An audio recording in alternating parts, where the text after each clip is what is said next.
카메라를 가지고 계신 분들은 한 번쯤은 스몰리그라고 하는 브랜드를 들어보셨을 것입니다. 스몰리그는 가성비 제품으로 사진이나 영상을 촬영하시는 분들에게 많은 사랑을 받고 있는 브랜드고요. 저 역시 스몰리그 제품을 다수 보유하고 있죠. 그런데 이러한 스몰리그답지 않게 꽤 고가에 형성되어 있는 제품들도 있습니다. 그중 하나가 오늘 소개드릴 사이드 핸들입니다. 지금 보고 계신 이 사이드 핸들은 공식 홈페이지 기준으로 해서 14만 5천원짜리 제품이고요. 이 제품이 이렇게 비싼 이유는 바로 경쟁 제품 대비해서 특별한 모습을 보이는 사이드 핸들이기 때문입니다. 그래서 이 제품으로 핸드헬드 촬영을 하게 되면 굉장히 큰 편의성을 경험할 수가 있게 되는데, 왜 그러느냐? 바로 이 사이드 핸들이 회전을 할 수 있기 때문입니다. 그래서 오늘은 방금 보셨던 스몰리그 제품 나토 핸들 3260 제품을 소개시켜 드리도록 하겠습니다. 그러면 본 리뷰 시작해 보도록 하죠.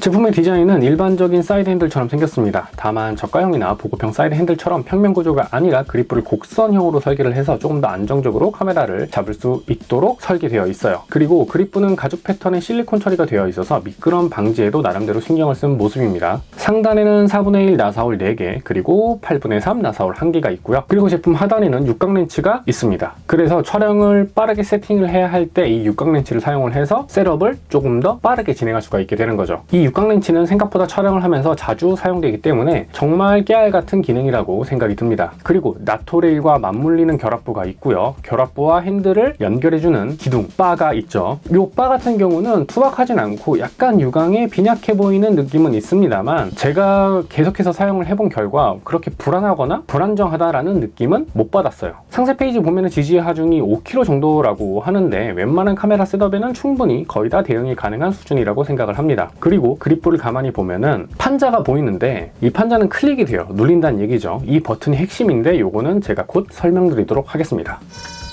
다음은 결합 방식입니다. 이 결합 방식은 나토 레일에 그냥 물려서 레버를 돌돌돌 돌려서 고정을 시켜주면 되는 형태죠.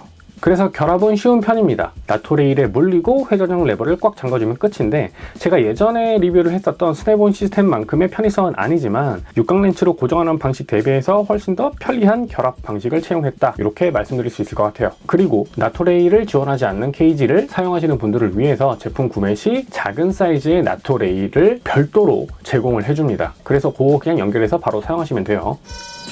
그리고 이제는 제일 큰 특징, 회전에 대해서 이야기를 해보도록 하죠. 회전을 시키는 방법은 아주 간단해요. 앞서 말씀드린 판때기를 눌러주고 회전을 시키면 돌아갑니다. 앞뒤로 전부 다 돌아가요. 그런데 이게 회전을 하는 게 무슨 의미가 있느냐라고 말씀을 하실 수가 있어요. 이 회전은 카메라의 각도에 상관없이 안정적인 그립감을 제공을 해요. 보통 핸드헬드로 촬영을 하게 되면 카메라의 각도가 위아래로 움직이게 되는데, 이때 그립이 굉장히 불안정해집니다. 그 이유는 손목이 부자연스럽게 꺾이기 때문이죠. 하지만 이 제품은 한쪽 손목은 그대로 유지하면서 카메라의 각도를 비교적 자연스럽고 자유롭게 꺾어서 핸드헬드 촬영 시 보다 안정적으로 그립감을 제공을 해줍니다. 또한 바닥에 카메라를 대고 클릭 패널을 누르고 카메라를 회전시키면 전체 공간을 360도로 담아낼 수가 있습니다. 사용과 응용에 따라서 활용도가 굉장히 높은 사이드 핸들이라고 생각이 들어요. 카메라의 각도 조절은 핸들을 잡은 상태에서 엄지로 패널을 눌러주기만 하면 되기 때문에 안정적으로 그립을 한 상태에서도 쉽게 각도 조절 가능하고요. 촬영 세팅도 가능합니다.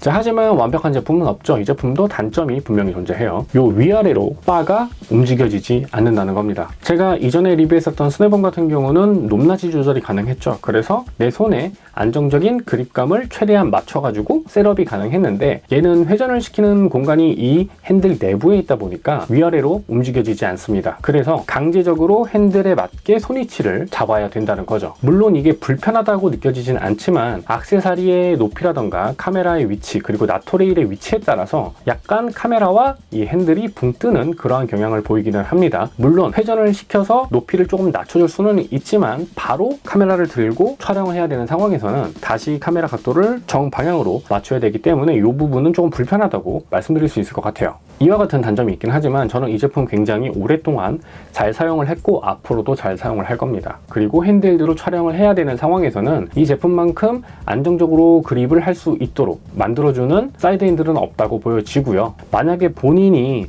삼각대에 카메라를 마운트를 시켜서 촬영을 많이 하시는 분들이다 라고 한다면 저는 굳이 이 제품을 추천드리고 싶지는 않습니다. 오늘 영상 리뷰는 여기까지입니다. 오늘의 컨텐츠가 여러분들의 비디오 라이프에 조금이라도 더 도움이 되었길 바라며 마치도록 하겠습니다. 지금까지, 그리고 앞으로도 전 캡스톤 다 칠무자입니다. 감사합니다.